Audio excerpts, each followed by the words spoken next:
Hi guys, thanks for this episode of Nick Egan Times. On this episode, we have an awesome guest. We have the sensational actor Richie Stephens. Richie Stephens is an incredible actor who often plays hardened gangsters and criminals. Richie has been involved in shows, for example, NCIS, Blue Bloods, Days of Our Lives, MacGyver, Major Crimes, and Criminal Minds. Richie Stephens and Silicon Valley co-creators John Altschuler and David Krinsky have created the book, The Gangster's Guide to Sobriety, which is going to be available on May the 24th, 2022 via Postal Press, distributed by Simon Schuster. Richie Stephens' upcoming book, The Gangster's Guide to Sobriety, My Life in 12 Steps, is a first-person real-life account detailing his involvement with drug trafficking, kidnapping, and robbery, among other misdeeds, and his unexpected, hard-fought path to redemption. Stephens collaborated with the Silicon Valley creators to create the book. Welcome to Richie Stephens, and thanks for coming on the podcast. Hey, Nick, thanks for having me. You're welcome. It's good to meet you. Yeah, I really like your show. I've been listening to some of your past episodes. Thank you. I appreciate that. How's it all been going over there? Oh, pretty good. I have this book coming out in a couple of weeks, and you know, it's been kind of like the Hollywood people don't know about my past history. You know, I played these bad guys on TV, and I'm in recovery from drugs and alcohol for over 10 years now, and the people in recovery know about my story, but you know, I kept it quiet for a lot of years, and so it's obviously surprising to a lot of people. You know, a lot of people didn't know what I was up to in the past, and you know, I'm not proud of a lot of the things I did, but that's my story. You know. Mate, I appreciate you sharing insights into that. But more importantly, everyone's got a background, right? Everyone's got a story, and everyone's not perfect. So yeah, mate, that's great. That's great that you're even doing the book and you're sharing it. So that's incredible. All right. How has the pandemic affected you personally and professionally since it's began? The pandemic? Well, I had a lot of time to write. Yeah, no, it's been difficult here. We had a lot of shutdowns here in LA, and I like to smoke cigars, so that's like the one place I could go to smoke at the cigar club to meet other people. And you know, I'm in recovery as well, so a lot of the meetings changed to online as well. So that was a big change where I'm used to going out and meeting people, and it's all virtual now. Yeah, that's where the world's headed, and yeah, it's where it's going. All right, let's jump straight into it. Tell me briefly, I guess, about your life story and how it all began for you. So, I guess, in brief, where you came from Ireland all the way to where you landed in LA. Okay, well, I'm born and raised in Ireland, moved to America around 2005. So I'm almost 20 years here in America. And, you know, when I was a kid, I was kind of shy, I was kind of quiet, just withdrawn. You know, I a lot different from how I am now. And I think that's why I got into the drinking and the drugs when I was about 14 or 15, because it helps me to not really care what anybody thinks about me. You know, the shyness was gone. You know, I could talk to girls, I could fight. You know, all these kind of things that I was shy about before. So for me, I got into the whole drugs and alcohol thing to try and feel normal, but you know, one thing led to another, and I was never what you would call a normal drinker. I was always a bit of a lunatic from the start, and I just ended up getting in trouble from a young age.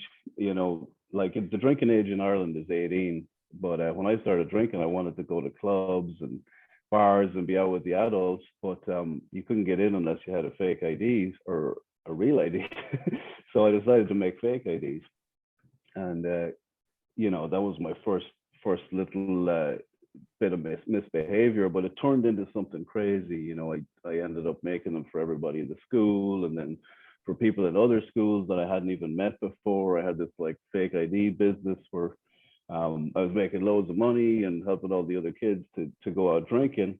And that was the first time the cops I came to the attention of the cops, you know, and one thing just led to another from there. And eventually it ended up where I moved to America when I was about 22.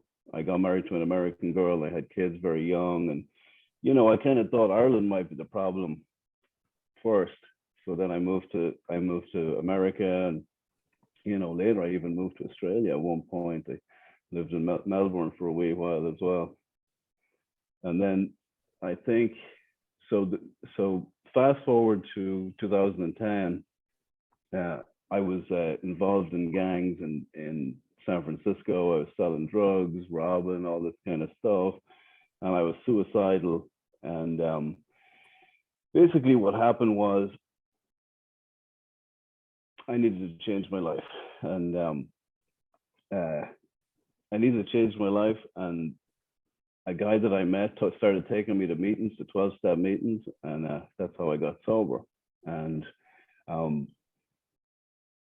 after I got sober, I intended on having a construction business. I took the test for my license, and I was once I got sober, I decided I wasn't going to misbehave anymore. I was going to be a good guy, no more breaking the law, any of that kind of stuff. And then I broke my back in an accident, and after that happened, my career as a carpenter was over, and I didn't know what I was going to do with my life. And this girl that I knew, she suggested I try modeling, and by that stage I was 30. I had my nose broken a lot of times. I didn't think I was model material, but I was open to suggestions, and I did a little bit of that. And then a director saw me on a modeling website, and he asked me to be in his movie. And it was like a really low budget movie, and it was a gangster thing. And the guy, he said he needed someone to play a German gangster. He said, "Don't take this the wrong way, but you have that look about you." And I didn't tell him about my past, but it was telegraphing, and that's how I got my first role, and I really enjoyed it. And then I decided I'm going to try and be an actor now. So I went to school and took a bunch of classes and moved to LA, and the roles got bigger, and here I am. And then so I was an actor for a good few years, and the way the book came about was I speak at meetings a lot. Like if you're in sobriety, people ask you to come and share your story, and a lot of times I have a crazy story. Not a lot of people have. Most people who did the kind of things I've done are either dead or in jail, and a lot of times after meetings, people will come up to me and say, "Oh, Richie, you need to write a book," and eventually I started doing it. And the way I hooked up with John and Dave, so John and Dave, they're two of the biggest writers and showrunners in Hollywood. They created Silicon Valley and King of the Hill. They're two of the most successful shows ever. And the reason I met up with them, I was helping a buddy produce a comedy that he had made. And I pitched it to John. I didn't know him at all. And he liked the thing we were working on, and we met up, and he was a really cool guy. That particular project didn't go anywhere, but he said, "I like you guys. Keep sending me stuff, and we can maybe work together."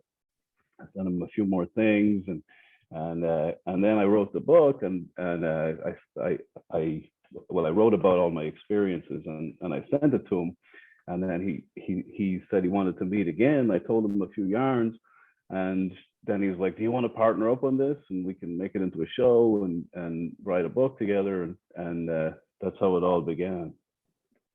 Wow, that's an incredible journey, and yeah, mate, respect to where you're at now. Mm-hmm. All right, elaborate a bit more on the book and what I guess readers and even the listeners listening can expect when they buy it.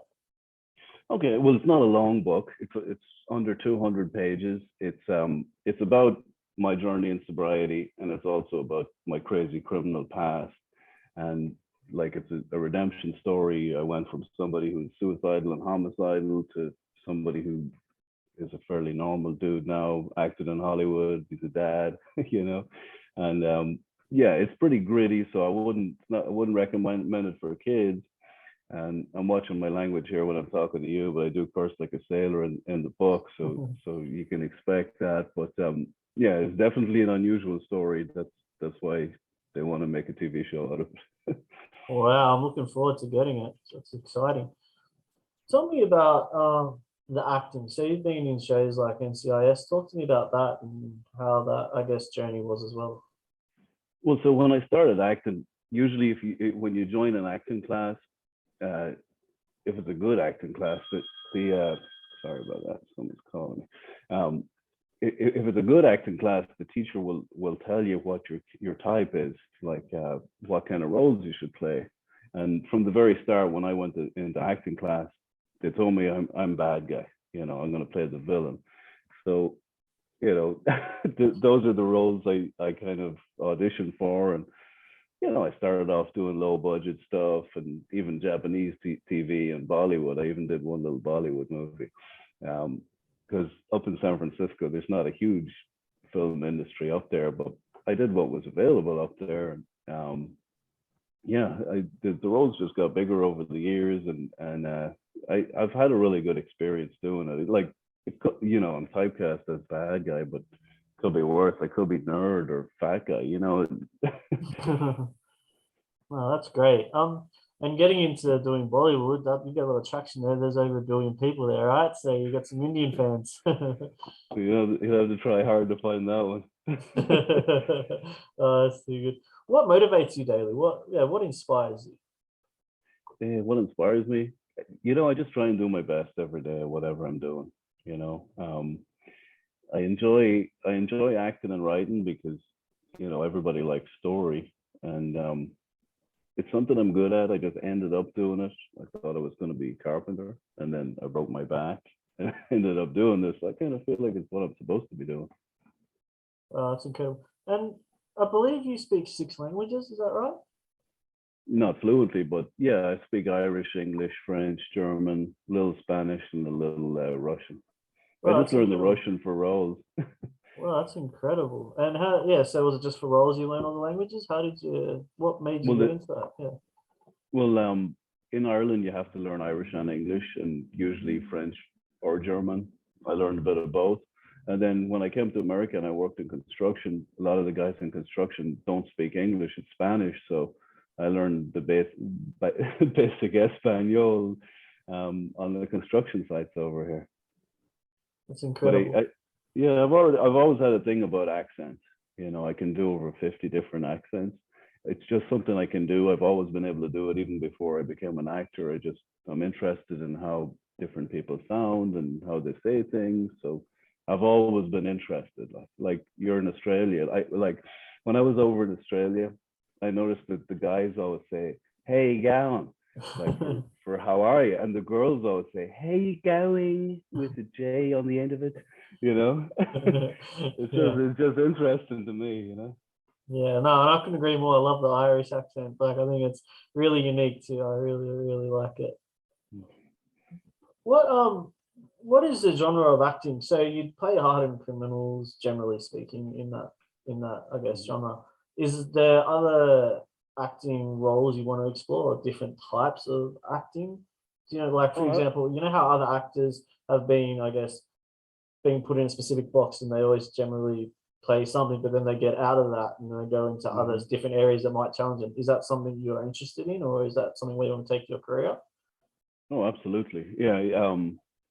I would say I'm a character actor because I never really get to play myself. Like I'm an Irish dude, and I think I've only played one Irish role for an Amazon show called Lore. So I'm always kind of doing transformational stuff, usually of the villain or like the cop who arrests the hero. But yeah, I love doing comedy and other stuff as well. But so far, they mostly just pay me to be the bad guy. But I'm capable of other stuff, and I'm willing to try my hand at other stuff, of course. Yeah.